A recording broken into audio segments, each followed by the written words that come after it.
Ever wonder what it would be like to be immortal? Well, in this roguelike platformer, you are an indestructible green blob. Now, while you're immortal, the body you're in control of is not. So every time your body is destroyed on this adventure, your blob-of-a-self rolls back to the starting point and attaches itself to a new body. This, of course, means you're destined to battle your way through this ever-changing castle again and again.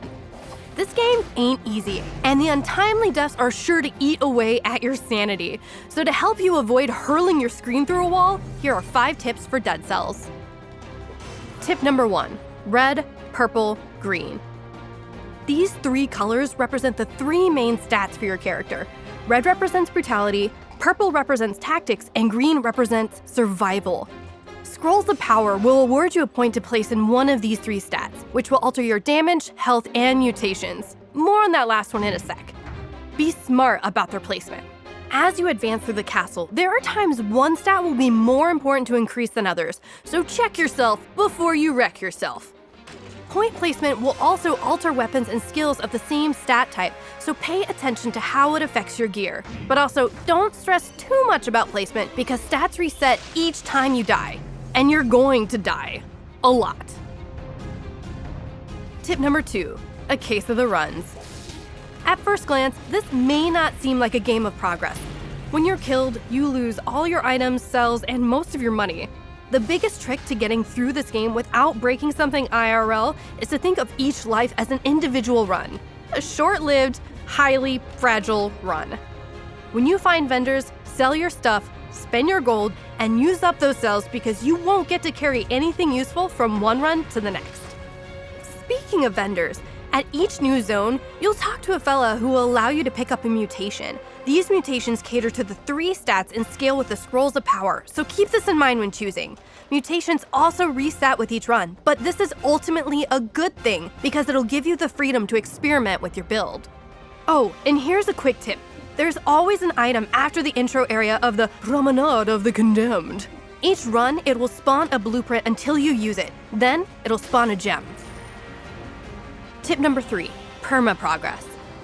While permadeath is kind of the whole point of Dead Cells, you'll still be progressing. The key to progress is in the blueprints, which you'll find throughout your adventure.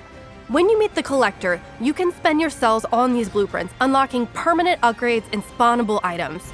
These can come in the form of new weapon drops and even the amount of money you get to keep upon your death. These upgrades will appear in bottles above your starting area. Think of it like a trophy room, or trophy chandelier. Here's another quick tip. After your 3rd spawn, head left of the starting area and up the wall next to the Dead King. Here you can snag yourself a blueprint for a quick bow. Tip 4, patterns. This game has been described as Souls-light in combat, which means there are pattern-based enemies and bosses. Every hit hurts, so it's important to properly parry, roll, and react to the flashing indicators above the enemies' heads. Other patterns to watch out for will be in the castle layout itself. While the castle changes with each run, keep an eye out for consistencies. There's always a treasure chest somewhere in the first area, and timed doors near the start of the levels after that. These should also help you navigate the castle's ever-shifting interior. Tip number 5, things that make you go, Pay attention to peculiar things because they likely stand out for a reason. Those blobs you'll be prompted to tickle are actually useful. That is, once you unlock the Vine Root upgrade after defeating the first mini-boss. You'll also want to watch out for glistening walls. Smash those walls for obvious reasons. Doors are another thing. Timed doors encourage speedruns. The timer above the minimap shows you how much time has elapsed since the start of your run. Make it to a timed door before the specified time and you'll earn some awesome items and cells. With gold doors, you can pay to open them or take your chances with knocking them down. Knocking them down will enrage the gods though, and you'll need to pay the price to lift the curse. Just keep in mind, this price can't be paid in gold. Cursed chests will act similar to smashing gold doors, but can yield powerful weapons and gold to feed your greed. Regular old treasure chests contain things like blueprints or specialty items. They're mostly safe, but can occasionally release a trunkload of angry demon bats, so just be careful, okay? Like we said before, Dead Cells isn't easy, but it is fun and incredibly addicting. This game took everyone by surprise with its sudden rise to popularity, but that's because it has everything you could want from a challenging platformer, especially with that classic risk-reward conundrum. So what are you waiting for? Get your permadeath on with Dead Cells.